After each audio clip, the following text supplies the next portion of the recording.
আমাদের পৃথিবীতে প্রতি 15 থেকে 20 বছর পরে পৃথিবীতে একটা পরিবর্তন হয়।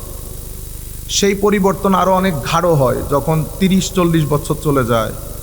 যখন 100 বছর যায় তো পৃথিবীর পুরা প্যাটার্নের মধ্যে, পৃথিবীর চিন্তা চেতনা, পৃথিবীর আর্ট কালচার সব কিছুর মধ্যে দিন ধর্ম understanding way of looking at the things সব কিছুর মধ্যে আমূল একটা পরিবর্তন সাধন হয়। সেই কারণে পৃথিবীতে রিকনস্ট্রাকশনের জরুরত পড়ে।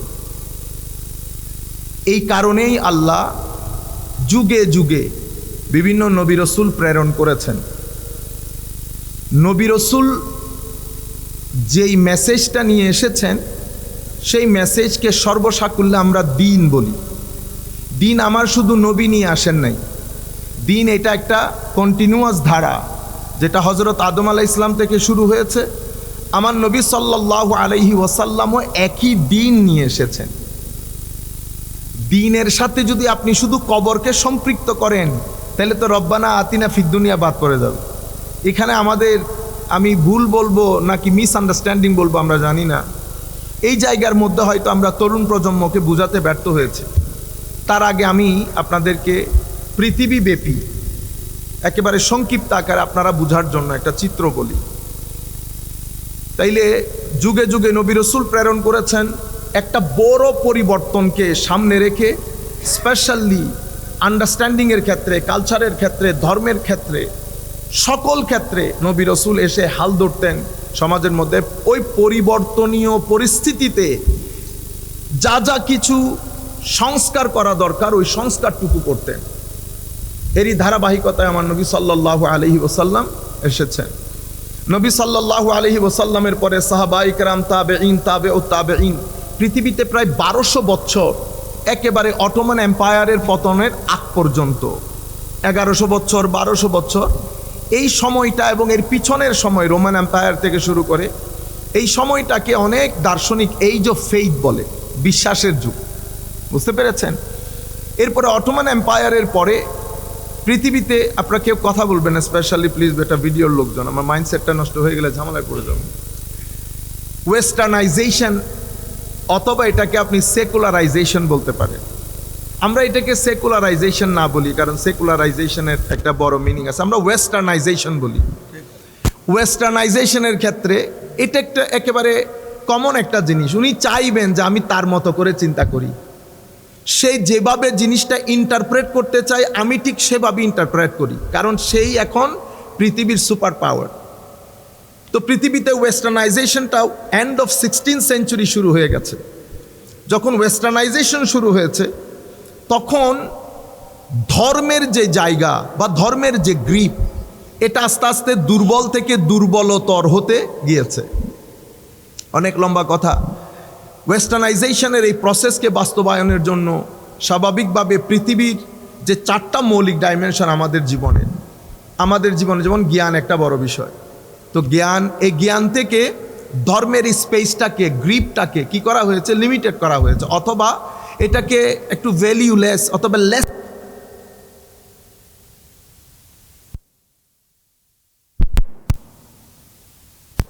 ওই সেকুলারাইজেশন অফ কালচারের মধ্য থেকে রিলিজিয়নের ব্যাপারটাকে লেস সিগনিফিক্যান্ট করা হয়েছে। এভাবে সেকুলারাইজেশন অফ, আপনি বলতে পারেন, পাওয়ার, স্টেট লেভেল থেকে দিনের যে স্পেস সেটাকে লেস সিগনিফিক্যান্ট করা হয়েছে। বলতে হয়ে গেছে। বুঝতে পেরেছেন? এটা আপনি অস্বীকার করতে পারবেন না, এটার জন্য আপনি লাঠি হাতে নিতে পারবেন না। এটা একটা ইন্টেলেকচুয়াল ফিল্ড, এটা একটা চিন্তার যুদ্ধ। পৃথিবী একটা নতুন নিয়মে আমাদেরকে অভ্যস্ত করতে শুরু করেছে এবং আপনি দেখবেন সায়েন্টিফিক ক্ষেত্রে একটা আমূল পরিবর্তন বিদিত হয়েছে, সাধিত হয়েছে। এর পরবর্তীতে যোগাযোগ ব্যবস্থায় পৃথিবীতে একটা পাওয়ার আস্তে আস্তে আস্তে আস্তে ওয়ার্ল্ড মার্কেটের মধ্যে, ওয়ার্ল্ড স্টেজের মধ্যে এসছে। সেই জায়গা থেকে শুরু করে আপনি যদি সামনের দিকে যান তো রিলিজিয়ান একেবারে লেস সিগনিফিক্যান্ট হতে হতে এক এক্সিস্টেন্সিয়াল ক্রাইসিসের মধ্যে পড়ে গেছে। আমরা যদি আমার নবী সাল্লাল্লাহু আলাইহি ওয়াসাল্লামের জামানায় যাই তো আপনি দেখতে পাবেন আমার নবী মক্কা শরীফে 13 বছর লাগিয়েছেন, মদিনা শরীফে 10 বছর লাগিয়েছেন, অল টুগেদার 23 ইয়ার্স। এই 23 ইয়ার্সের মধ্যে আমার নবী যখন মক্কা শরীফের মধ্যে কাজ শুরু করেছেন তো ধর্ম এক্সিস্টেন্সিয়াল পিরিয়ডের মধ্যে ছিল। এর পরবর্তীতে এই ধর্ম কনভেনশনাল পিরিয়ডে গেছে। এরপরে মদিনা শরীফে যেতে না যেতে এটা অপারেশনাল মুডে চলে এসেছে। তাইলে existential period, conventional period, operational period, এই তিনটা স্টেজ ক্রস করতে আমার নবী সময় নিয়েছে মাত্র 23 বছর। পৃথিবীর ইতিহাসে কোনো সিভিলাইজেশন এত অল্প সময়ে অতি অল্প রক্তপাতে, এটাকে এই জন্য গ্রিন রেভলিউশন বলে, পৃথিবীর জন্য একটা নতুন সিস্টেম দিতে সক্ষম হয়েছে। এবং ওই সক্ষমটাকে এখন দেখেন প্রপাগান্ডাটা কিভাবে হয়েছে। আপনি যখন ওয়েস্টার্ন কান্ট্রিতে শরিয়া বলবেন তারা ভয় পেয়ে যায়, ইন্নালিল্লাহ, don't repeat this word again, শরিয়া। অথচ শরিয়া একটা রেভলিউশনারি ওয়ার্ড, শরিয়া একটা অসম্ভব positive word, not religiously speaking, academically speaking. আমাদের শরীয়ত যদি আমরা রিলিজিয়াসলি বলি তো এটা তো এখানে আপনার কোনো চয়েস নাই, you must have to agree with it. If you do not agree then you are out of ambit of Islam. But আমি একাডেমিকলি বলছি আপনাদেরকে, আমরা যদি দেখি শরীয়ত বলতে আমার নবী যে মেসেজ নিয়ে এসেছেন সেই মেসেজের যেই অংশটুকুকে আমরা ব্যক্তি জীবনে বাস্তবায়ন করি। কিছু করতে বলেছেন, কিছু থেকে নিষেধ করেছেন, ডুস অ্যান্ড ডোন্টস, বুঝতে পেরেছেন? এটাকে শরীয়ত বলি। আমি লিঙ্গুইস্টিকলি গেলে অনেক সময় লেগে যাবে। শরীয়তের যদি আমরা মেইন পারপাস দেখি, আপনি বলতে পারেন যে হায়ার পারপাস অফ শরিয়া। তো হায়ার পারপাস অফ শরিয়া কি? হায়ার পারপাস অফ শরিয়া হচ্ছে আপনাকে সমস্ত অমঙ্গল থেকে রক্ষা করে মঙ্গলের দিকে ধাবিত করা। আরবির মধ্যে কি বলেন আপনার, জালবুল মানাফে। আমি আরবির সাথে অত বেশি ফ্যামিলিয়ার না, বাট জালবুল মানাফে দারউল মাফাসিদ, এটাই তো বলি। তো হায়ার অবজেক্টিভ অফ শরিয়া হচ্ছে আপনার যত অমঙ্গল, সে অমঙ্গলটা সোশ্যালি হতে পারে, ব্যক্তিগতভাবে হতে পারে, পারিবারিকভাবে হতে পারে, রাষ্ট্রীয়ভাবে হতে পারে, ধর্মীয়ভাবে হতে পারে, অর্থনৈতিকভাবে হতে পারে, যত আপনার অমঙ্গল।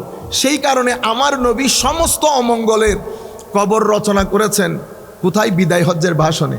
এটা আমার নবীর 23 বছরের স্ট্রাগলের পরে আজীব 13 বছর মক্কা শরীফে মাত্র 300-400 লোক বা 400-500 লোক বা ইন বিটুইন ইসলাম কবুল করেছে।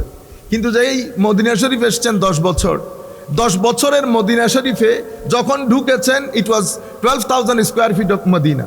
যখন আমার নবী দুনিয়া থেকে গেছেন 12 lakh square feet Medina. Can you imagine? 12,000 historically যেহেতু এগুলা হয়েছে, আপনি 1-2 হাজার ইদার উদার করতে পারেন, বাট 12,000 স্কোয়ার ফিটের Medina. I was asking this question to one of our MPs in United Kingdom. I said, let me ask you a question.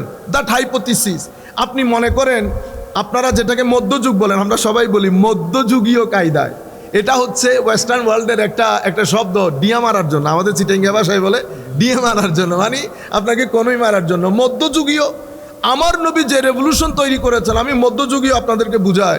বদরের যুদ্ধে ওয়ার প্রিজনার এসছে, আমার নবী বদরের যুদ্ধে ওয়ার প্রিজনারদের সাথে ডমিনেন্ট ইন্টারন্যাশনাল ল ছিল, they have to be killed, end of the story. It was the dominant international law with regard to the war prisoner. কিন্তু আমার নবী বলছেন, দেখেন আমি এটা হত্যাযজ্ঞ করার জন্য আসি, এটা আমার কাজও না। এটা আমাদের জন্য, তরুণের জন্য অসম্ভব গুরুত্বপূর্ণ মেসেজ। উগ্রতা বর্জন করতে হবে। আপনি আমার সাথে দ্বিমত পোষণ করছেন, এটা আমাকে বরদাস্ত করতে হবে বেটা।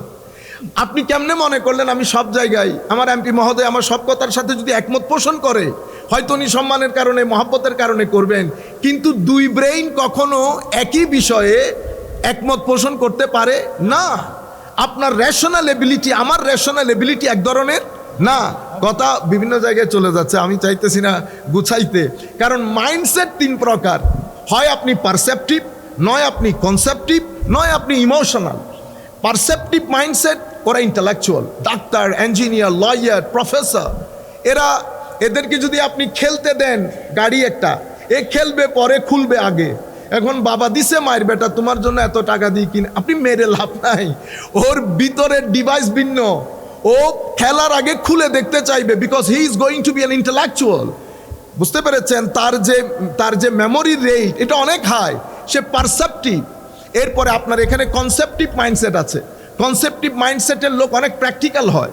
আপনি মা বাবা বলে কেউ 2 মিনিট ঘরে বসে না, যায় আর আসে, বসে থাকতে চায় না, সে কিছু করতে চায়।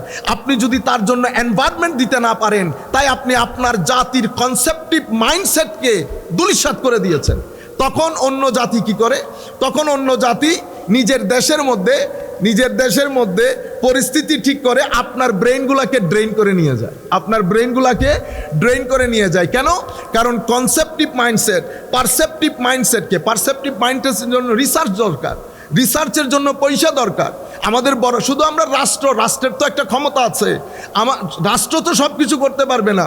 আমাদের এখানে বড় বড় পয়সাওয়ালা আছে, আমাদের কথা আমেরিকা ইংল্যান্ডের লোকজনও শুনছেন, বেটা শুধু মসজিদ বানান আপনারা, আর জায়গায় জায়গায় মাদ্রাসা বানান, শুধু মাদ্রাসা দিয়ে দেশ চলবে না, অনেক কিছু প্রয়োজন।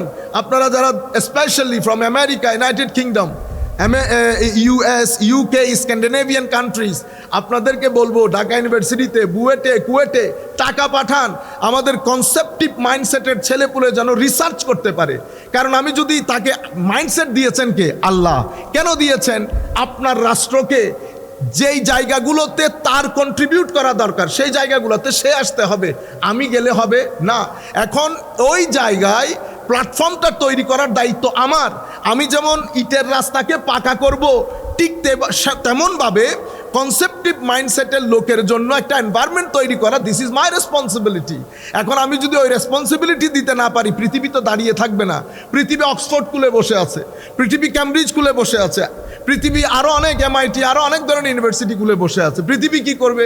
পৃথিবী আপনাকে বলবে বেটা আসো $2 লাখ দেবে। কত? $2 লাখ।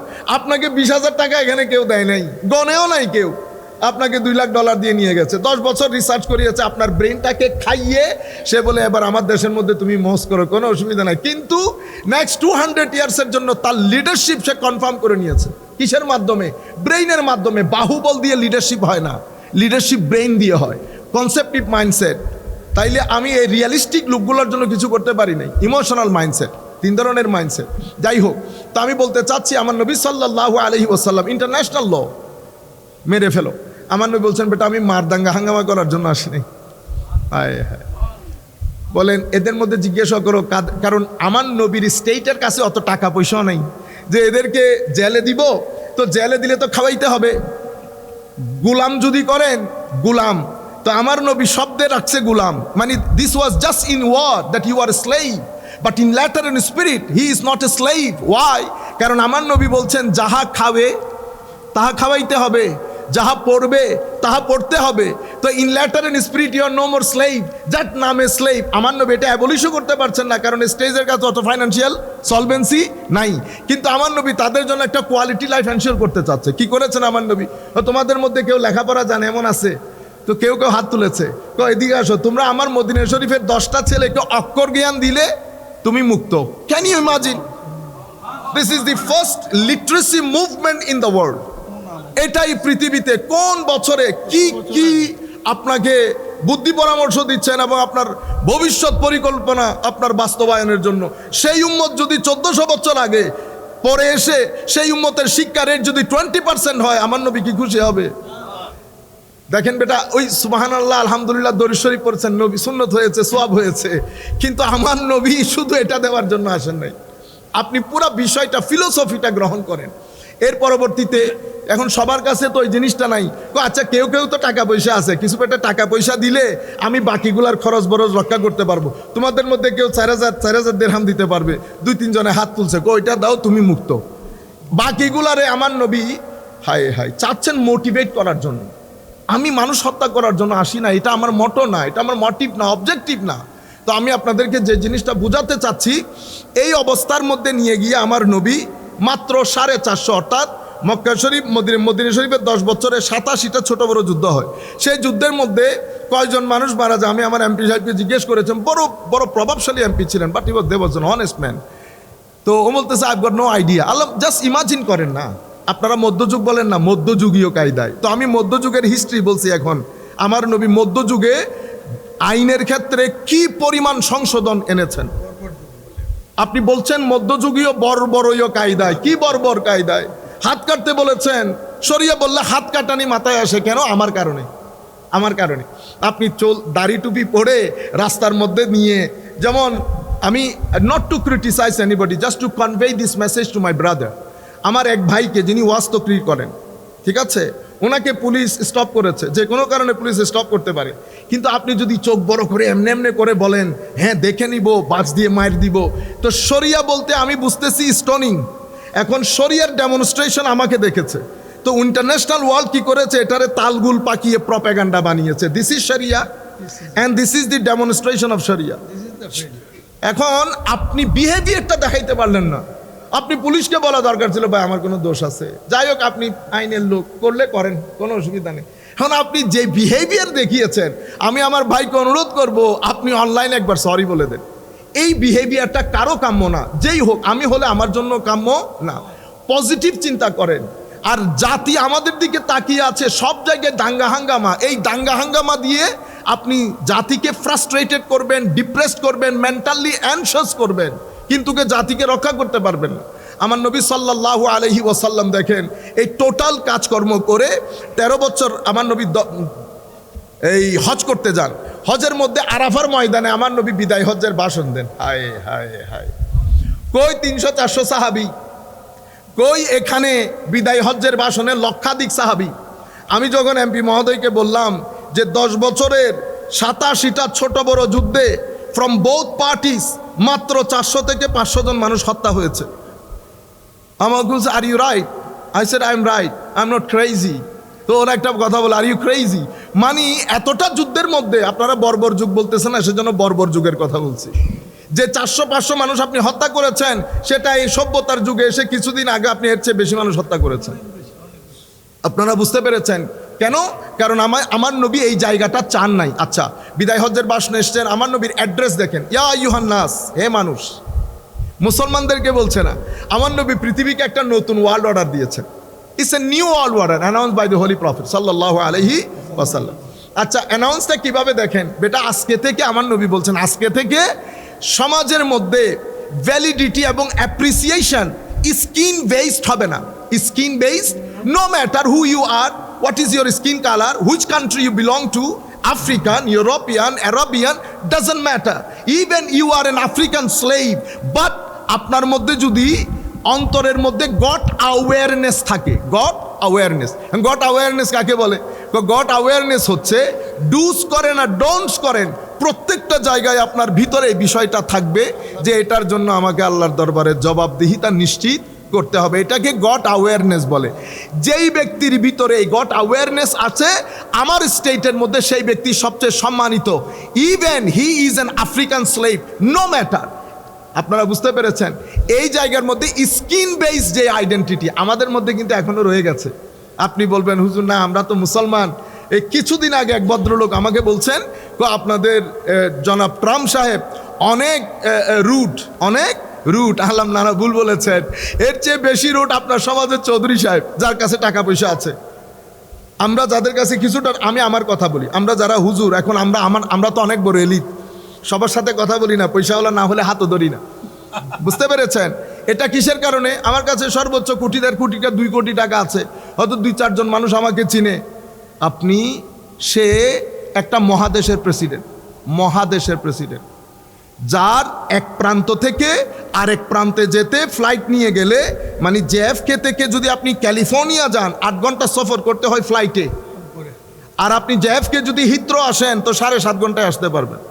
জেএফকে থেকে যদি আপনি ডালাস যান, বুঝতে পেরেছেন, 9 থেকে 10 ঘন্টা লাগে। তো সেই মহাদেশের প্রেসিডেন্ট, সে যে আমাকে গমতেছে, এটাই তো বড় কথা। এর চেয়ে কম টাকার লোক আমাদের এখানে, আমাদেরকে আমরা বুঝি না মানসিক সাইকোলজি, হ্যাঁ, সবার সাথে আমরাও তো মিশতে চাই না। তো আমি আপনাদেরকে যেটা বলছিলাম, আমার নবী স্কিন বেসড এই আইডেন্টিটি বন্ধ করেছে। ইন্টারেস্ট বেসড যেই ইকোনমি, সেটাকে আমার নবী বলেছে আমি পায়ের তলে দিয়ে সেটাকে একেবারে সমাজ থেকে ডিসঅ্যাপিয়ার, এলিমিনেট করে দিয়েছে। এরপরে আমার নবী লেবার রাইটস ঘোষণা করেন, হিউম্যান রাইটস ঘোষণা করেন, উইমেন রাইটস ঘোষণা করেন, প্রত্যেকটা সেক্টর নিয়ে কথা বলেন আমার নবী। এই বিদায় হজ্জের ভাষণের মধ্যে আমার নবী দুনিয়া থেকে চলে গেলেন। আমার নবীর পুরা সিস্টেমের সবচেয়ে গুরুত্বপূর্ণ জিনিস 2টা, একটা জ্ঞান, একটা ভদ্রতা। বড় আজীব জিনিস একটা জ্ঞান। এটাকে আপনারা শুধু কান দিয়ে শুনলে সুন্দর হবে না, আমরা ভিতর থেকে বোঝার চেষ্টা করি। সাহাবী বলছেন, হিস্ট্রির মধ্যে আমাদের দেখা মতে আমার নবীর মতো এত ডাউন টু আর্থ মানুষ জমিনেও ছিল না। ইমামুল মুরসালিন নবী, কিন্তু আমার নবীর কথায়, বার্তায়, চাহনিতে গরিব থেকে গরিব পর্যন্ত বুঝতে পারতেন না যে আমার নবী অনেক মহান। যেখানে যেতেন সবার সাথে বসে যেতেন, বাচ্চাদের সাথে খেলতেন, ইমামে হাসান ইমামে হুসাইনকে এত বেশি মহব্বত করতেন। আমার এমপি চাচা কোনোদিন ওনার নাতিকে কান্দে নিয়েছেন, আমার বাবা নেন নেই। কারণ আমার বাবা মনে করেন আমি ভাই সরকারি অফিসার, মানছে কি বলবে, নাতিরে কান্দে নিয়ে হাঁটলে প্রেস্টিজের সাথে যায় না, সরকারি অফিসার হলে নাই। আমাদের খুব কম সংখ্যক মানুষ সেই জায়গার মধ্যে আমার নবী হাসান এবং হুসাইনকে কান্দে নিয়ে মদিনা শরীফের গলিতে গলিতে হাঁটতেন। আজীব। এরপরে আপনি দেখেন আখলাকের ক্ষেত্রে, এলমের ক্ষেত্রে, এরপর আমার নবী সব সেটেলমেন্টগুলো চাইতেন পিসফুল হওয়ার জন্য, এবং সবসময় চেষ্টা করতেন আপনার রাইটস যেন বরকরার থাকে। মানে আমি ভিতরে এক বাইরে আরেক সেরকম না। সেই কারণে আমার নবীর সোসাইটিতে থাকা নন মুসলিম তারা আমার নবীকে পছন্দ না করলেও, মানে আমার নবীর সাথে এগ্রি না হলেও, সবাই তার খুব গুরুত্বপূর্ণ জিনিসটা আমার নবীর কাছে আসে রাখতেন। কেন? জানতেন যে এই জিনিস কখনো বিফলে যাবে না। এই পার্সোনালিটি আমরা সবাই, আমরা বুকে হাত দিয়ে বলি, আমরা আমার সোসাইটিতে কোনো নন মুসলিম আমাদের কাছে আসে, যদি না আসে তো বুঝতে হবে আমাদের দিলের ভিতরে আমার নবীর সুন্নতের ওই জায়গাগুলো নষ্ট হয়ে গেছে। আমরা যেটাকে সুন্নত মনে করছি, বুঝতে পেরেছেন, সেটাও সুন্নত, সোয়াব পাবেন, কিন্তু অরিজিনালি হচ্ছে পার্সোনালিটি। আমার নবীর সুন্নত দিয়ে পার্সোনালিটিকে সাজানো, কিরকম? জ্ঞান দিয়ে, ভদ্রতা দিয়ে, নম্রতা দিয়ে নিজের পার্সোনালিটিকে সাজানো। আচ্ছা, এতটুকুন পর্যন্ত আমরা বুঝেছি। এরপরে ওয়েস্টার্ন ওয়ার্ল্ড যখন কাজ শুরু করেছে, ওয়েস্টার্নাইজেশন হয়েছে। ওয়েস্টার্নাইজেশন হওয়ার পরে তারা চেষ্টা করেছে সোসাইটি থেকে দিন কেন যেন আস্তে আস্তে লেস সিগনিফিক্যান্ট হয়েছে। কেউ জোর করে দিনকে লেস সিগনিফিক্যান্ট করে না, সিস্টেম করে দেয়, পলিসি মেক করে দেয়, দিন আস্তে আস্তে লেস সিগনিফিক্যান্ট হয়েছে। আপনি দেখেন আমাদের ব্রিটিশরা চলে গেছে, সিলেবাসের মধ্যে একটা পার্থক্য এসেছে। পার্থক্য আসার পরে আমরা যারা মাদ্রাসায় পড়েছি, আমি বড় জায়গায় যাওয়া, বড় জায়গায় কোনো কিছু করা, সব কিছুর ধার আমার জন্য কি হয়েছে? বন্ধ হয়ে গেছে। এগুলো পলিসির কারণে। এখন আমার জায়গায় কি রয়েছে? আমার কাছে রয়েছে দাফন কাফন, আপনি মারা গেলে এরপর আপনি বিয়ে করলে আগ পড়াবো, আর আপনার ঘর যদি উদ্বোধন করেন তাইলে আপনি আমাকে ডাকবেন, আমি খতম পড়াবো। এগুলো আমার নবীর শরীয়তের সাথে, আমার নবীর রেখে যাওয়া দ্বীনের সাথে, এটা আমি মনে করি একেবারে ইনসাল্ট করা। কি করা? ইনসাল্ট করা। আমি দাফন কাফন করব ভলেন্টারিলি, আমি 10 গ্রাম পর্যন্ত আমাকে ডাকবে, আমি জানাজা পড়াবো, যাবো, সব কিছু করবো, ভলেন্টারি জব। বিয়েতে ডাকবেন, ভলেন্টারি জব। ঘর উদ্বোধন করতেছেন, সবাই মিলে যাব, দোয়া দরুদ করবো, ভলেন্টারি জব। কিন্তু this is not my job. আপনি যখন এটাকে জব হিসেবে করবেন, আপনি বুঝতেও পারবেন না সোসাইটির মধ্যে কখন আপনার দাড়ির, আপনার টুপির, আপনার পাঞ্জাবির দাম যেটা, সেটা যে লেস সিগনিফিক্যান্ট হয়ে নিচের দিকে চলে গেছে, আপনি বুঝতেও পারেন নাই। সেই কারণে আমি যখন বিয়ের বাজারে গেছি, তো আমি একটা সোসাইটি থেকে বিয়ে করতে চাচ্ছি। এখন সোসাইটির লোকজনকে আপনি বলেছেন যে ভাই ছেলে কি করে? আমি বলছি ছেলে হুজুর। না ঠিক আছে, ছেলে হুজুর, হ্যাঁ আচ্ছা ঠিক আছে, জানাবো। ওই জানাবোর মধ্যে 10 বছর শেষ। তো আপনি মেসেজ পেয়ে গেছেন, তাইলে আপনি আস্তে আস্তে লেস সিগনিফিক্যান্ট হয়ে গেছেন। পলিসি হয়েছে। এরপরে আমি আমার পার্সোনালিটি দেখি, আমি সোসাইটির মধ্যে কথা যেভাবে বলা দরকার, কারণ সোসাইটি ইন্টেলেকচুয়ালি অনেক অ্যাডভান্স হয়ে যাচ্ছে, সাইকোলজিক্যালি অনেক অ্যাডভান্স হয়ে যাচ্ছে। আমাদের ছেলে যাদের বয়স এখন 12 থেকে 15 বছর, তারা আমাদের চেয়ে অনেক বেশি অ্যাডভান্স। আপনি যেই ধরনের ইংরেজিতে কথা বলবেন তারা বুঝে, তারা আপনার চেয়ে, আমাদের চেয়ে, আমরা যারা ইংল্যান্ড আমেরিকাতে থাকি আমাদের চেয়ে অনেক ভালো ইংরেজি বলে, এবং তাদের প্রশ্নের ধাঁচ পরিবর্তন হয়ে গেছে। তারা কি ধরনের প্রশ্ন করে, এটা যদি আমরা সাধারণ মজলিসে বলি, মানুষের ইমান হুমকির মুখে পড়ে যাবে। মানুষের ইমান, এই যে আমি জাস্ট একটা প্রশ্ন আপনাদেরকে বলি, জাস্ট আন্ডারস্ট্যান্ড করার জন্য, মানে ইন্টেলেকচুয়ালি আমাদের ছেলে পুলে, আমাদের বাপদাদারা কোনোদিন এই প্রশ্ন করেন নাই। A very simple question of 15 years of age, একটা 15 বছরের ছেলে। ওস্তাদ আপনি বলেছেন যে আল্লাহ রাব্বুল আলামিন আদমকে সৃষ্টি করেছেন পৃথিবীর জন্য। ওয়াইজ ক্বালা রাব্বুকা লিল মালাইকাতি ইন্নী জাইলুন ফিল আরদ, তাহলে ফিল আরদের জন্য বানিয়েছে। এরপরে আমি বলছি আদম আলাইহিস সালাম জান্নাতে ছিলেন, তো কন্ট্রাডিকশন হয়ে গেছে না? বানিয়েছেন কিসের জন্য? ফিল আরদের জন্য। তো ফিল আরদেরটাকে ফিল জান্নায় হলো কেন? নাম্বার 1। নাম্বার 2, তো জান্নাতের মধ্যে শয়তানকে যেহেতু, কারণ আমার জুমার স্পিচ থেকে প্রশ্ন, শয়তানকে যেহেতু বের করে দিয়েছে, তাহলে এই শয়তান আবার জান্নাতে ঢুকলো কেমনে? তাহলে জান্নাতের গার্ড কোথায় ছিল তখন? আপনারা বুঝতে পেরেছেন? এখন আপনি যদি বলেন নাউযু বিল্লাহি মিন যালিক, আপনি আমার ছেলেটাকে এইতিজমের দিকে ঠেলে দিলেন।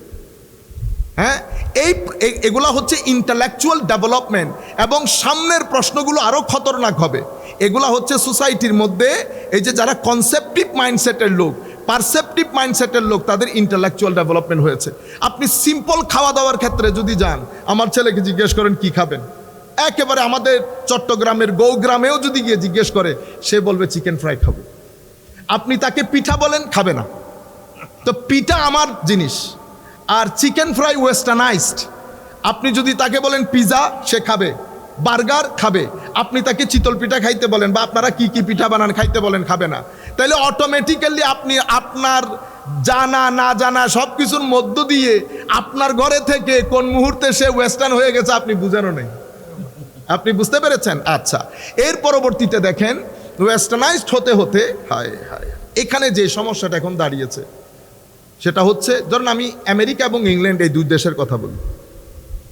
যেহেতু আপনি দিন থেকে বের হয়ে গেছে, তাদের কাছে এখন জীবনযাত্রা সেকুলারাইজড এবং ওয়েস্টার্নাইজড জীবনযাত্রা, সায়েন্স টেকনোলজি, তাদের ম্যাক্সিমাম টাইম যায় স্ক্রিনে মানে তাদের বলতে না, আমাদেরও সেম মোবাইলে। এখন ধরেন তাদের উপাসনালয় বন্ধ হয়ে গেছে, পরিবারের যে সিস্টেম সেটা নষ্ট হয়ে গেছে, বিয়ে প্রথা বন্ধ হয়ে গেছে, ফ্যামিলি ব্রোকেন ফ্যামিলি। ঘরগুলা দেখেন উন্নতির কারণে ঘরগুলা অনেক সুন্দর চমৎকার, চোখ ধাঁধানো, আপনি টিভিতে দেখতেছেন অনেক দারুণ, কিন্তু ঘরের ভিতরে কোনো শান্তি নাই। ফ্রাস্ট্রেশন, ডিপ্রেশন, মানসিক অশান্তি, আইডেন্টিটি ক্রাইসিস, সব কিছু মিলে এগুলা কিন্তু আবার আপনি টিভিতে দেখছেন না। টিভিতে দেখছেন সুন্দর গাড়ি, সুটেড বুটেড লোক, হাই হ্যালো বলছে, চমৎকার করে খাচ্ছে, কিন্তু ভিতরের হিস্ট্রি অসম্ভব দুর্গন্ধযুক্ত।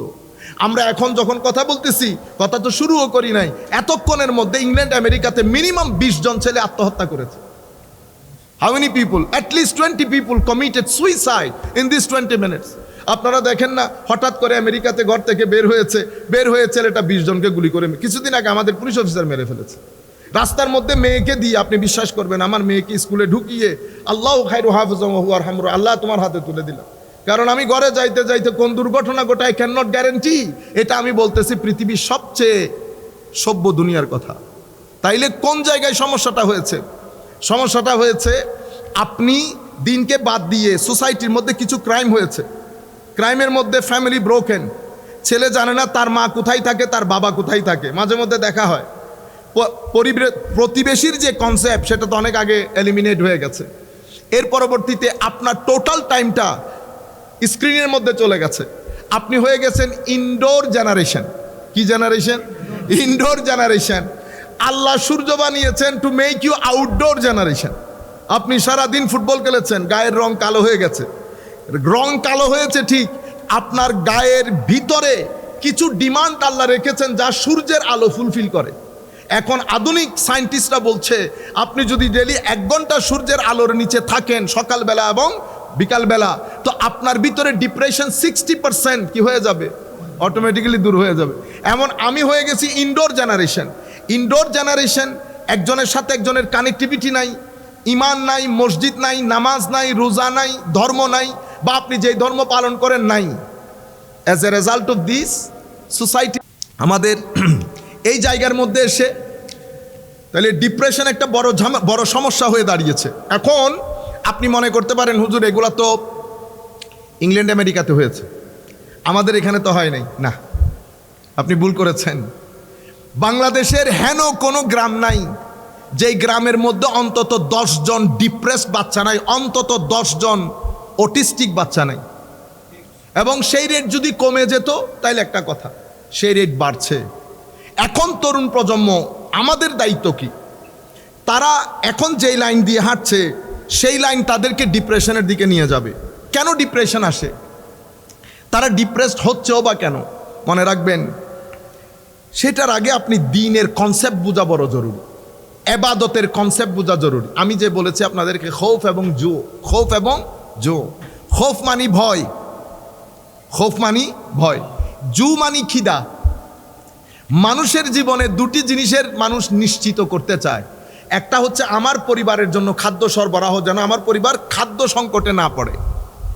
আরেকটা জিনিস হচ্ছে মানুষ চায় সামাজিকভাবে, রাষ্ট্রীয়ভাবে নিরাপত্তা ভোগ করতে।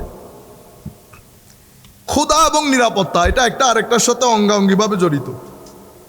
আপনি যদি এই দুইটাকে ভালোভাবে নিশ্চিত করতে পারেন, ফ্রাস্ট্রেশন কিছুটা হলেও লাঘব হবে। কিন্তু এই দুইটার ডিমান্ড যদি দিন বদিন জটিলতর হতে থাকে, এটা আপনার ডিপ্রেশন এবং ফ্রাস্ট্রেশনকে অনেক বেশি কঠিন করে দিবে। আরেকটা বিষয় হয়েছে, আমাদের নবী যখন সমাজ প্রতিষ্ঠা করেছেন, আমার নবী কোঅপারেশন বেস সোসাইটি প্রতিষ্ঠা করেছেন। কোঅপারেশন, একজন আরেকজনকে সহযোগিতা করবে। ওয়েস্টার্নাইজেশন এসে সেই জায়গার মধ্যে কম্পিটিশন ঢুকিয়ে দিয়েছে। কম্পিটিশনের একটা পজিটিভ দিক আছে, একটা নেগেটিভ দিক আছে, কিন্তু আমরা নেগেটিভটাই গ্রহণ করেছি। বুঝতে পেরেছেন কীরকম? আমি আপনার সাথে কম্পিট করছি, আপনি ফাইন্যান্সিয়ালি আমার চেয়ে সলভেন্ট, আমার ভাই ফাইন্যান্সিয়ালি আমার চেয়ে সলভেন্ট, চতুর্দিককার প্রেশার, আমার ফ্যামিলি প্রেশার, আমার সমাজের প্রেশার, আমি কম্পিটিশনের মধ্যে লেগে গেছি শুধু আপনাকে বিট করার জন্য। আচ্ছা, এই কম্পিটিশন আলটিমেটলি আমাকে ফ্রাস্ট্রেশনের দিকে নিয়ে গেছে, এটা একটা বিষয়। এই জায়গার মধ্যে এসে অর্থনীতিবিদ যারা, তারা মনে করেন, তারা এটার নাম দিয়েছেন এইজ অফ প্রোডাক্টিভিটি, আর সাইকোলজিস্টরা এই সময়ের নাম দিয়েছে age of anxiety. Age of productivity, age of anxiety. এখন কেন হয়েছে? আমার আল্লাহ আমাকে বানিয়েছেন, আপনাকে বানিয়েছেন, সবাইকে বানিয়েছেন। আমাদের টুল টেবল সম্পর্কে আমার আল্লাহর চেয়ে ভালো তো কেউ জানেন না, আল্লাহই ভালো জানেন। তো আমার আল্লাহ আমাদেরকে এখানে যখন পাঠাচ্ছিলেন, পাঠানোর আগে আম থেকে শুরু করে, জাম থেকে শুরু করে, মূলা থেকে শুরু করে সব কিছুর ব্যবস্থা করেছেন। যাহা কিছু আমাদের প্রয়োজন, ভিটামিনস, প্রোটনস, তারপরে ক্যালোরিজ, প্রোটিন, যা কিছু আমাদের লাগে ব্যবস্থা করেছেন। এতটুকুনের মধ্যে যদি আল্লাহ ছেড়ে দিতেন, আল্লাহ পারতেন। কারণ আমাদের বিবেক বুদ্ধি যে রেশনাল এবিলিটি দিয়েছেন, সেটার মাধ্যমে আমরা অনেক কিছু করতে সক্ষম। এবং এই জায়গায় মাদ্রাসার ছাত্র যারা, আপনারা এটা পড়তে পারেন, ইমাম মাতুরিদি, ইমাম আশআরির মধ্যে এই জায়গার মধ্যে একটা ভালো ইখতিলাফ আছে। বুঝতে পেরেছেন? আমাদের ইমামের মতে যে শুধু আকল থাকলে হয় না, শুধু আকল থাকলে হয় না, নবীরও প্রয়োজন হয়। ইমাম আশআরির মতে না, রেশনাল এবিলিটি যেটা, সেটা দিয়ে আপনি আল্লাহ পর্যন্ত পৌঁছাইতে সক্ষম। আমরা ওই ইয়ার মধ্যে না পড়ি, আমি শুধু আপনাদেরকে বোঝাতে চাচ্ছি, আমার আল্লাহ আপনার রেশনাল এবিলিটির উপর আপনাকে ছেড়ে দেন নাই, হেদায়েতের ব্যবস্থা করেছেন। হেদায়েতের মাধ্যমে হেদায়েতকে পৌঁছে দেওয়ার জন্য, হেদায়েত এখন আপনি কি নিজে নিজে চয়েস করতে পারবেন? পারবেন না। আপনি একজনের পিছনে চলতে হয় হেদায়েত পাওয়ার জন্য, পিছনে চলতে হয়। সেই কারণে নবী পাঠিয়েছেন এবং বলেছেন, মাদ্রাসায় যারা পড়ে তারা খুব ভালো করে জানে, কোরআনে পাকের মধ্যে দুটি শব্দ আছে, একটা ইত্তেবা, একটা ইতাআত। আল্লাহর ইতাআত করা যায়, ইত্তেবা করা যায় না। ইত্তেবা করা যায় নবীর, সেই কারণে কোরআনের কোথাও আল্লাহর ইত্তেবা করো এই কথা আসে নাই, এসেছে আতিউল্লাহ, আল্লাহর ইতাআত করো। ইতাআত মানে কি? মেনে নেওয়া, কারো কথা, কারো ডাইরেকশন, কারো গাইডলাইন মেনে নেওয়া। ইত্তেবা মানে কারো পিছনে পিছনে যাওয়া। উনি ইমাম, পেশোয়া, আমি ওনার ফলোয়ার। ফলোয়ার কাকে? আপনি বলেন না ফলো মি, ফলো মি মানে আমার পিছনে আসো। তো যিনি পিছনে আসেন উনি ফলোয়ার, যিনি পিছনে আসেন উনি ফলোয়ার, যিনি সামনে থাকেন উনি ইমাম। তাইলে আমি পিছনে পিছনে যেতে হচ্ছে। সেই কারণে আদম আলাইহিস ইসলামের পিছনে চলার জন্য আদম আলাইহিস ইসলামকে পাঠিয়েছেন।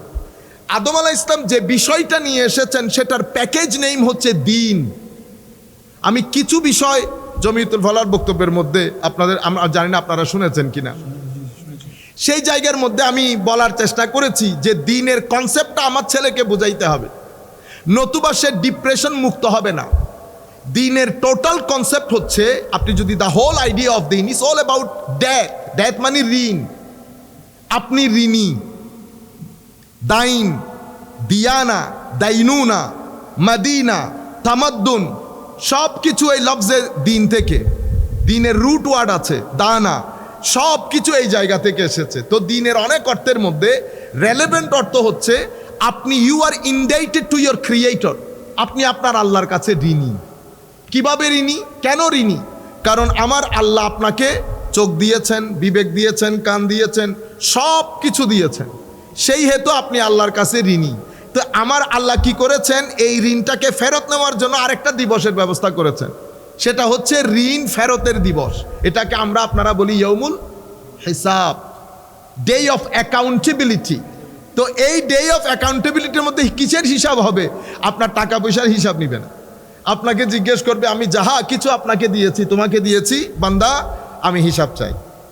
এই ডে অফ অ্যাকাউন্টেবিলিটিটা, আপনি এখন ঋণটা কিভাবে পে ব্যাক করবেন, সে পেমেন্ট মেথডটা শিখান যারা, তাদেরকে আমরা নবী এবং রসুল বলি। ওনারা এসে আমাদেরকে শিক্ষা দেন পেমেন্টটা কিভাবে করব। আচ্ছা, এই পেমেন্টটা যে আমি করব, এটা কি শুধু আখেরাতের জন্য? না, এটা শুধু আখেরাতের জন্য। এটা রব্বানা আতিনা ফিদ দুনিয়াও আছে এখানে।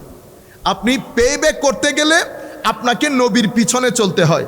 নবী আপনাকে কয়েকটা জিনিসের শিক্ষা দেন, দ্বীনের শিক্ষা দেন, হেদায়েতের শিক্ষা দেন, ইবাদতের শিক্ষা দেন। দ্বীনের শিক্ষা দেন, হেদায়েতের শিক্ষা দেন, ইবাদতের শিক্ষা দেন। আমি দ্বীন এবং হেদায়েত এটা একটু রাখি, ইবাদতের মধ্যে আসি। ইবাদত কি জিনিস? ইবাদত কেন প্রয়োজন হয়? আমাদেরকে আল্লাহ রাব্বুল আলামিন ওয়া আলা আলি সাইয়্যিদিনা মুহাম্মাদিন ওয়া বারিক ওয়া সাল্লিম আল্লাহুম্মা সাল্লি আলা সাইয়্যিদিনা মুহাম্মাদিন ওয়া আলি সাইয়্যিদিনা মুহাম্মাদিন বারিক ওয়া সাল্লিম। আচ্ছা, আমাদের শরীরের মধ্যে এখন নিজেকে জানা বলে না, আগে নিজেকে জানো। নিজেকে আমি কি জানবো? আপনার ভিতরে কিন্তু অপরিসীম শক্তি দান করেছেন আমার আল্লাহ। আল্লামা ইকবাল আসরারে খুদির মধ্যে, ওনার কুল্লিয়াত ইকবালের মধ্যে চমৎকার চমৎকার কিছু কথা বলেছেন। আমার সুফিয়ায়ে কেরাম হযরত জালালউদ্দিন রুমি থেকে শুরু করে আমাদের মুহিউদ্দিন ইবনে আরবি রাদিয়াল্লাহু, ইমাম গাজ্জালী রাহমাতুল্লাহ আলাইহি। আচ্ছা, আপনি শুধু এতটুকুন বুঝেন, পৃথিবী অনেক বড়। আমি বললাম না আমেরিকা মহাদেশ, আটলান্টিক, অমুক সমুক, অনেক বড় পৃথিবী, ঠিক না? এই পৃথিবীর মতো 13 লক্ষ পৃথিবী আপনি সূর্যের ভিতরে ঢুকাই দিতে পারবেন, একটা সূর্যের ভিতরে। সূর্য কত বড় এবার চিন্তা করি। আপনার দৃষ্টিতে সূর্য এখন অনেক বড়, ঠিক না? এই ধরনের সূর্য আমার আল্লাহ মিলিয়ন মিলিয়ন বানিয়েছেন মিল্কি ওয়ের মধ্যে। কতটুকুন বানিয়েছেন? কত মিলিয়ন আর বিলিয়ন বানিয়েছেন? 400 মিলিয়ন সূর্যের মতো জিনিস আমার আল্লাহ বানিয়েছেন। এবার এই আল্লাহ কত মহান আপনি চিন্তা করে দেখেন। সেই মহান আল্লাহ জমিনের একটা বান্দা যখন কলব বাতেনকে পরিষ্কার করে রাতের সিজদার মাধ্যমে, মানুষকে সহযোগিতার মাধ্যমে, আল্লাহর ইবাদতের মাধ্যমে, রসুল পাকের ইত্তেবার মাধ্যমে যখন কলব বাতেনকে তৈরি করে, আমার এই মহান আল্লাহ সেই ক্ষুদ্র অতি ক্ষুদ্র পৃথিবীর নগণ্য একজন বান্দার কলব বাতেনের মধ্যে নিজের মাসকান গড়ে তোলে। তাদেরকে আমরা আল্লাহর ওলি বলি, তাদেরকে আমরা আল্লাহর ওলি বলি। এরা ডিভাইন হিউম্যান বিইং। এই জন্য আপনি এত কিছু করার পরেও জমিনের মধ্যে এখনো পর্যন্ত মাজার বিরাজমান, মাজার বিরাজমান। এই যে মাজারের বিরুদ্ধে এত কথা কেন হয় পৃথিবীতে? কেন পৃথিবী এত টাকা খরচ করছে মাজার বিরোধী? কারণ মাজার হচ্ছে এনার্জি সেন্টার, মাজার হচ্ছে ডিপ্রেশন হিলিং সেন্টার। এবং আমি বলবো সেমিনারের মধ্যে পলিটিক্যাল এরকম করে না, তো পলিটিক্সে করবে। ঠিক বেঠিক বলিয়েন না বেটা, এগুলা এনার্জি লস করে লাভ নাই। বলতে চাইতেছি, চুপচাপ শুনবেন, কোনো আওয়াজ শব্দ করবেন না, ঠিক বেঠিক বলিয়েন না, সুন্দর যায় না সেমিনারের সাথে। তো বলতে চাইতেছি, এই যে মাজারাতে আপনারা যান, মাজারাত হচ্ছে এনার্জি সেন্টার। এনার্জি সেন্টার আপনাদের যদি অসুবিধা হয়, যারা ভালো লেখাপড়া জানেন তারা গুগল করবেন। আজকে বাসায় গিয়ে একটা বই লিখেছেন ডক্টর হকিং, বইয়ের নাম দিয়েছে পাওয়ার ভার্সেস ফোর্স। পাওয়ার ভার্সেস ফোর্স। উনি বলছেন একজন ব্যক্তির 300 লেভেলের এনার্জি দরকার। আমি সায়েন্টিফিক বিষয়টা আপনাদেরকে আরো ভাবে বুঝাইতে পারি, because math is not my subject. But আপনারা যারা বুঝবেন, আপনারা পড়লে বুঝবেন, অনেক ভালো লাগবে। তাহলে 300 লেভেলের এনার্জি দরকার একজন মানুষ শুধু সুষ্ঠু জীবনযাপন করার জন্য। 300 লেভেলের যার কাছে এনার্জি আছে, তার সাথে উঠতেও আপনার ভালো লাগে, বসতেও আপনার ভালো লাগবে, আপনাকে এনার্জেটিক করবে। তো আপনার ওই লেভেল যদি 700-র মধ্যে চলে যায়, তো আপনার মাধ্যমে মিনিমাম 7 লাখ লোক উপকৃত হবে, মিনিমাম 7 লাখ লোক উপকৃত হবে। উনি বলছেন 700-র উপরে সেটা যেতে পারে না, কারণ উনি খ্রিস্টান ব্যাকগ্রাউন্ডের লোক, উনি নবী রসুল বলি বুজুর্গ কই বাগদাদের জমিনে বাসা গেড়েছেন। আজকে বাংলাদেশ সহ শুরু করে পুরা পৃথিবীর ভূখণ্ডে গত 1100 বছর ধরে প্রত্যেকটা সিনার ভিতরে আলো জ্বালাচ্ছেন। কোন এনার্জি দিয়ে? এটাকে ডিভাইন এনার্জি বলে, যেটাকে আমরা আরবিতে বেলায়েত বলি। এখন আরবির সাথে যদি আপনার মারামারি থাকে, আমার কিছু করার নাই। যদি আরবি নাই বলতে চান, না বলেন, এনার্জি বলেন। কি বলেন? এনার্জি বলেন, কারণ ইংরেজিতে বললে আমরা তো ঠিক বলি, ঠিক না? তো বলতে যেটা চাইতেছিলাম, পৃথিবী এই যে এনার্জি, এই এত বড় মহান রব আমার আল্লাহ বলছেন, বান্দা মহান ঠিক, কিন্তু তুমি যদি চাও তোমার হৃদয়ে আমি বাসাবাদী, তো তুমি তোমার হৃদয়তে 3টা কাজ করতে হবে, রিকনস্ট্রাকশন করতে হয়। একটা তাসকিয়া, একটা তাসফিয়া, আর একটা তামির। তাসকিয়া মানে পিউরিফিকেশন, তাসফিয়া মানে হচ্ছে পিউরিফিকেশন আফটার পিউরিফিকেশন, আর তামির হচ্ছে রিকনস্ট্রাকশন। আমরা যখন এখন এগুলো কিভাবে করবেন? এগুলা করতে হয় একজন আলেমে রব্বানির মজলিসে বসে তওবা দিয়ে যাত্রা শুরু, অতঃপর জিকিরের পানি দিয়ে, তিলাওয়াতে কোরআনের পানি দিয়ে, দরুদের পানি দিয়ে, রাতের নামাজের পানি দিয়ে, মানুষের মুখে হাসি ফুটিয়ে, মানুষকে সহযোগিতা করে। মনে রাখবেন, যেটা 100 বছর ইবাদত করে সম্ভব হয় না, সেটা আমার আল্লাহর এক বান্দার মুখে হাসি ফুটিয়ে সে কাজ সম্ভব হয়। খেদমতে খালক যেটাকে বলে, আমার নবী নির্দ্বিধায় দিতেন। এবং কোরআনে পাকের মধ্যে যত জায়গায় আল্লাহ ঈমানের কথা বলেছেন, প্রত্যেক জায়গায় মানুষকে সহযোগিতার কথা বলেছেন। আপনি যদি শুরুতেই দেখেন, শুরুর পৃষ্ঠার মধ্যে বলেছেন ওয়ামিম্মা রাযাকনাহুম ইউনফিকুন, আমি যাহা দিয়েছি তা দিয়ে মানুষের জন্য খরচ করে। কম থাকলে কম খরচ করে, বেশি থাকলে বেশি খরচ করে। এই মাধ্যমে মানুষের অন্তরে আল্লাহকে ধারণ করতে পারে। তাহলে আমার ভিতরে আমি হচ্ছে একটা কর্পোরিয়াল, একটা নন কর্পোরিয়াল, একটা ফিজিক্যাল, একটা স্পিরিচুয়াল। মডার্ন দুনিয়া স্পিরিচুয়াল সাইডকে লেস সিগনিফিকেন্ট মনে করে, স্পিরিচুয়াল সাইডকে অ্যাভয়েড করে, আন্ডার এস্টিমেট করে, ইগনোর করে। ফর এক্সাম্পল ঢাকা ইউনিভার্সিটি আর একটা খানেকা। তাহলে ঢাকা ইউনিভার্সিটি আপনি বলবেন খানেকা less significant in this world. আপনি ভুল বুঝেছেন। এই ভুল বুঝে আমেরিকা যেই ভুল করেছে সেই ভুল আপনি করিয়েন না। আমেরিকা সুইসাইড রেট কমাইতে পারছে না, ফ্যামিলি ব্রোকেন, বিয়ে প্রথা বন্ধ, ক্রাইম। বাংলাদেশে কি ক্রাইম? আমরা একটু গরিব বলে সব আমাদেরকে চাপাই ধরে, ঠিক না ভাই? অনেক ক্রাইম। আমি ইংল্যান্ডে পুলিশের জব করেছি দীর্ঘদিন, অনেক কিছু দেখার সুযোগ হয়েছে, কিন্তু সেই বিষয়গুলো কিছু আপনাদের কানে আসে, কিছু আপনাদের কানে আসে না। হ্যাঁ, আমাদের চরিত্রের কিছুটা দোষ আছে, সমস্যা আছে, সেটা ভিন্ন জিনিস। কিংবা আমি আপনাদেরকে বলছি যে ঢাকা ইউনিভার্সিটিতে যখন আপনি যাবেন, আপনাকে একটা বিষয় পড়ানো হবে, সেই জ্ঞানটা আপনার ব্যক্তি চরিত্র পরিবর্তন করবে, এটার কোনো গ্যারেন্টি নাই। খানেকার শিক্ষা, ওই যে আমি চাচ্ছি এই দুইটা জিনিস আপনাদের কানে এবং আপনাদের অন্তরে একেবারে গ্রথিত হয়ে যাক। তাহলে শরীয়তের কথা বলেছিলাম। শরীয়ত কি? আপনাকে অমঙ্গল থেকে মঙ্গলের রাস্তায় নিয়ে আসা। শরীয়ত কিছু ডুস আর ডোন্টসের কথা বলে। তাহলে শরীয়ত যখন অ্যাপ্লাই করবেন, আপনার তবিয়ত পরিবর্তন হয়ে যাবে, আপনার আখলাক পরিবর্তন হবে, আপনার চরিত্রের পরিবর্তন হবে, আপনার উগ্রতা আপনার শান্তিময় চরিত্রে পরিণত হবে। তাইলে শরীয়তের অ্যাপ্লিকেশন আপনার তবিয়তের জগতে একটা রেভলিউশন তৈরি করবে। সেটা যদি না করে, তো আপনি নামাজ পড়লেন, নামাজ পড়ে আপনি ঘুষও নিলেন, নামাজ পড়ে অভদ্র আচরণ করলেন, নামাজ পড়ে মানুষকে গালিগালাজ করলেন, কষ্ট দিলেন, বনের সম্পদ দিলেন না। আপনার সামান্য 824 স্কোয়ার ফিটের জায়গা আপনি আইল কাটতে সেটারে আপনি 1.5 ঘন্টা করে ফেললেন। আপনি আবার নামাজ পড়েন। তাইলে বোঝা যাচ্ছে আপনার নামাজ হচ্ছে শরীয়ত, আপনার তবিয়ত পরিবর্তন করতে পারে নাই। আপনি মাদ্রাসাতে শরীয়ত শিখেন, মাদ্রাসাতে শরীয়ত শিখানো হয়, খানেকাতে তবিয়ত পরিবর্তন করা হয়। মাদ্রাসার কাজ নামাজের ফরজ, ওয়াজিব, সুন্নত, অজু কেমন করে। আপনি ফিকার কিতাব দেখেন, কিসের মাধ্যমে শুরু হয়? বাবু কিতাবু তাহারা দিয়ে শুরু হয়। আর তরিকতের কিতাব দেখেন কি দিয়ে শুরু হয়? কিতাবু তাওবা। তাইলে অজু হচ্ছে শরীর দৌত করা, তাওবা হচ্ছে ভিতর দৌত করা। কারণ আপনার ভিতরে একটা কর্পোরিয়াল ওয়ার্ল্ড, একটা নন কর্পোরিয়াল ওয়ার্ল্ড, এটা বোঝা খুব জরুরি। এটাকে আন্ডার এস্টিমেট করা হচ্ছে। আপনার মাইন্ড এবং সোল যদি ক্ষুধার্ত হয়, বেকারার হয়, আপনি যাহা কিছু করেন, যত টাকা আপনার ফান্ডে থাকুক, আপনি ডিপ্রেশন থেকে, তরুণ প্রজন্মকে অ্যাংজাইটি থেকে বাঁচাতে পারবেন না। তন্মধ্যে আপনি আবার দিন শিখাতে গিয়ে ছেলেদেরকে যদি উগ্রতার দিকে ঠেলে দেন, যেটা বর্তমান সমাজে হচ্ছে, কথায় আমি বরদাস্ত করতে পারছি না আপনাকে, আমার ভিতরে টলারেন্স নাই। আমি মনে করছি আমি যাহা বলছি এটাই শরীয়ত, এর বাইরে আর কোনো কথাবার্তা নাই।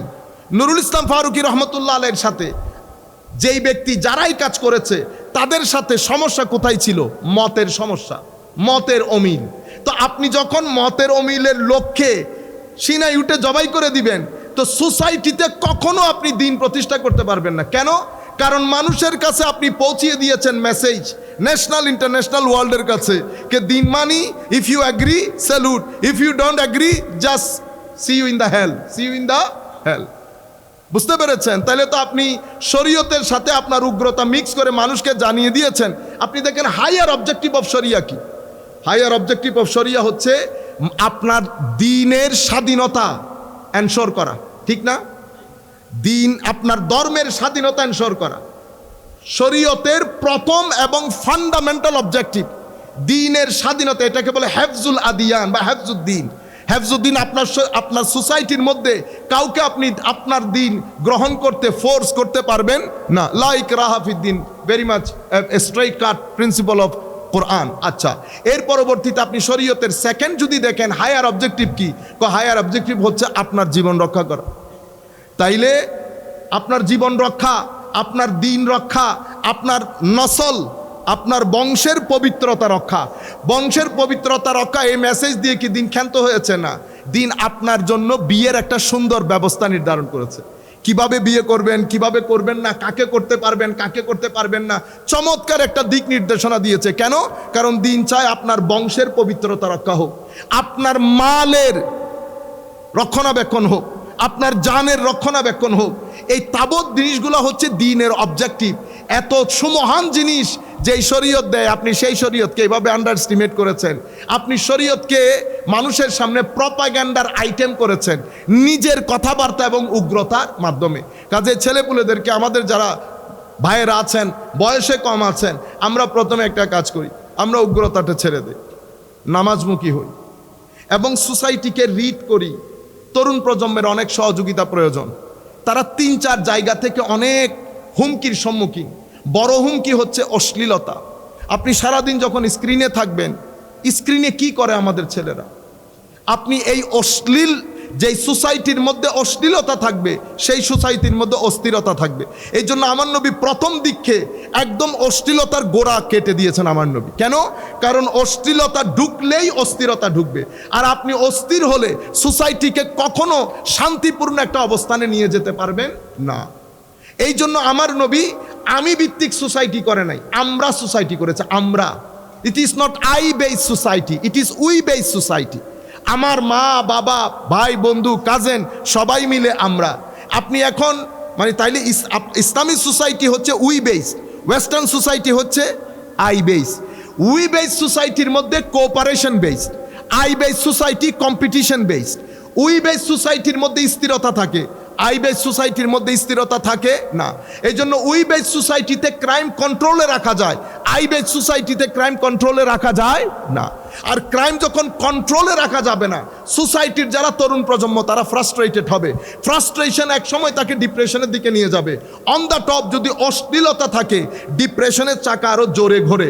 সোসাইটির মধ্যে যখন কম্পিটিশন থাকবে, তার ভিতরে একটা ফাইন্যান্সিয়াল ডিস্ট্রেস থাকবে, তার ভিতরে একটা ইমোশনাল ক্রাইম থাকবে, ভিতরে একটা এইক থাকবে। মাথার ব্যথা হলে কি বলি? হেডেক। বুঝতে পেরেছেন? দাঁতের ব্যথাকে কি বলি? টুথেক। তো দাঁতের ব্যথা টুথেক, হেডের ব্যথা হেডেক, অন্তরের ব্যথাকে কি বলে? হায় হায়, কয় এটা ইন্টারনাল এইক। এটাকে আমার কোরআন বলছে এটা হচ্ছে হায় হায় হায়, কয় এটা হচ্ছে সাকিনার অভাব, প্রশান্তির অভাব। তো প্রশান্তি নাজিল করে কে? প্রশান্তি নাজিল করে আল্লাহ। ওয়াল্লাযী আনজালাস সাকিনাতা ফি কুলুবিল মুমিনিন, মুমিনের অন্তরে এই সাকিনা আল্লাহ নাজিল করেন। কখন? যখন আপনার ভিতরে ইবাদত থাকবে। তো ইবাদত কিভাবে করবেন? নবীর পিছনে হেঁটে হেঁটে। বলতে পারেন নবী তো নাই, আলে রসুল, আসহাবে রসুল, এদের মাধ্যমে। বলবেন এরও নাই, তাবেঈন এরও নাই, তাবেউ তাবেঈন এরও নাই। যুগের উলামায়ে রব্বানি গণ হচ্ছে সিরাতুল মুস্তাকিম। This is not your responsibility to find out Siratul Mustaqim from Quran and Sunnah. Who told you to find out Siratul Mustaqim from Quran and Sunnah? At least Allah subhanahu wa ta'ala did not instruct you, advise you, suggest you, command you, order you to find out Siratul Mustaqim from Quranul Kareem. Allah said, Ihdina Siratal Mustaqim. Maula Siratul Mustaqim, okay, ঠিক আছে, guide করো। কিভাবে? সিরাতাল লাযিনা, বলেন, আনআমতা আলাইহিম। আমার আল্লাহ সিরাতুল মুস্তাকিমকে ব্যক্তি কেন্দ্রিক করে দিয়েছেন। ব্যক্তি কেন্দ্রিক কারা? তারা নবিয়িনা, সিদ্দিকিনা ওয়া শুহাদা ওয়া সালেহিন। মেইনলি এরা দুই গ্রুপ, হয় নবী নয় ওলি, হয় নবী নয় ওলি। কোথায় পেয়েছি? সেটাও কোরআনের আয়াত। ওয়াল্লাযীনা আমানু বিল্লাহি ওয়া রুসুলিহি উলাইকা হুমুস সিদ্দিকুন ওয়াশ শুহাদা ইনদা রাব্বিহিম লাহুম আজরুহুম ওয়া নূরুহুম। তাইলে যারা ঈমান সত্যিকার অর্থে মুমিন, তারাই সিদ্দিক, তারাই শহীদ, তাদের ভিতরে আল্লাহ খাস একটা নূর দান করেছেন। কারণ কোরআন দুইটা জিনিসকে ধারণ করে, হেদায়ত এবং নূর। নূর আসে সিনার ভিতরে, নূর আপনি টেনে বের করতে পারবেন না। নূর আসে সিনার ভিতরে, সিনার ভিতরে নূর আনার জন্য সিনাকে পবিত্র করতে হয়। যাদের সিনা পবিত্র তাদেরকে আমরা আল্লাহর ওলি বলি, উলামায়ে রব্বানি বলি। কিন্তু এটা আসে ইবাদতের মাধ্যমে। যখন আপনি ইবাদত করবেন তো ইবাদতের মাধ্যমে দুটি জিনিস নিশ্চিত হয়। প্রথম যেটা, সেটা সাকিনা। কেন নিশ্চিত হয়? কারণ ইবাদতের মাধ্যমে দুটি জিনিস থেকে আল্লাহ আপনাকে মুক্তি দান করেন। কোন দুইটা? হাই হাই লিলাফি কুরাইশ পড়ি, ইলাফি ইলা রিহলাতাশ শিতাই। এবার পড়েন আপনারা, আল্লাযী আত'আমাহুম ওয়া আমানাহুম মিন খাউফ। আপনি যখন রব্বে বাইতের ইবাদত করবেন, দুইটা জিনিস থেকে আপনি মুক্তি পেয়ে যাবেন, ভয় এবং সামাজিক নিরাপত্তা। এটা থেকে আপনি মুক্তি পেয়ে যাবেন, সামাজিক নিরাপত্তা পাবেন এবং ক্ষুধার যেই ভয়। সেই কারণে আল্লাহ কোরআনে পাকের মধ্যে এটা বলে আমরা শেষ করব, ওয়া দারাবাল্লাহু মাসালান কারিয়াতান কানাত আমিনাতাম মুতমাইন্না।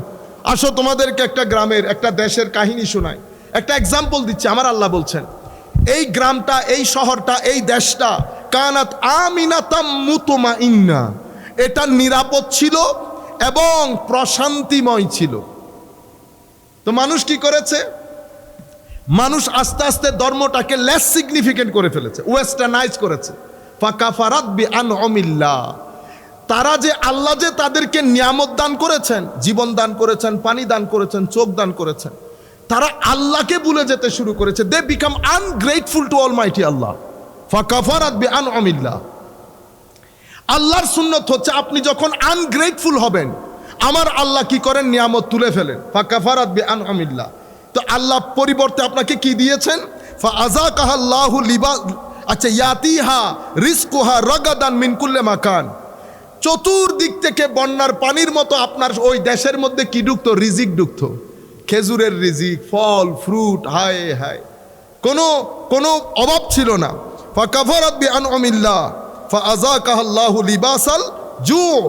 অতঃপর আল্লাহ খাদ্য সংকট তৈরি করলেন। 24/7 আপনার ভিতরে একটা সংকট, ফ্রাস্ট্রেশন, কনফিউশন, হবে কি হবে না, টাকা আছে, ভবিষ্যতে কি হবে। প্রত্যেকটা ছেলের মুখে কমপ্লেইন। কেন কমপ্লেইন করেন বেটা? মনে রাখেন, যার কাছে $1 মিলিয়ন আছে, আমেরিকান লোকের কাছে, সে কমপ্লেইন করে, হুজুর টাকা কেন আছে, এই টাকা নিয়ে কি করব, কোথায় যে দিব এই টাকারে, এই সমস্যায় আছে, এর কাছে টাকা আছে, আর আমি সমস্যায় আছে, আমার কাছে টাকা নাই। সেই কারণে সুফিয়াই কেরাম আমাদেরকে শিখিয়েছেন আমার নবীর শিক্ষা, রেদা মানে to be content with the gift of almighty Allah. যাহা কিছু আল্লাহ দান করেছেন তার জন্য কি থাকা? আলহামদুলিল্লাহি রাব্বিল আলামিন। এই রেজার সর্বোচ্চ মকাম হচ্ছে নিজেকে মৃত ব্যক্তির মতো করে গোসল যিনি দেয়ান তার হাতে সুপর্দ করে দেওয়া। যিনি গোসল দেয়ান, যেভাবে খুশি করেন, মৃত ব্যক্তির কোনো লাইকিং ডিসলাইকিং থাকে না। এটা হচ্ছে রেদার সর্বোচ্চ মাকাম, যেই মাকামের মধ্যে ইমামে হুসাইন পৌঁছে নিজে সহ পরিবারের সবাইকে শহীদ করেছে। সেই কারণে ডিপ্রেশন মুক্তির অন্যতম ওষুধের নাম হুসাইনিয়ত। হুসাইনিয়ত মুখে বলার নাম না, এটা একটা আদর্শ, জীবন আদর্শ, এটা লালন করতে হয় ভিতরে। সম্মানিত উপস্থিতি, আমরা এই বলে বক্তব্য শেষ করছি।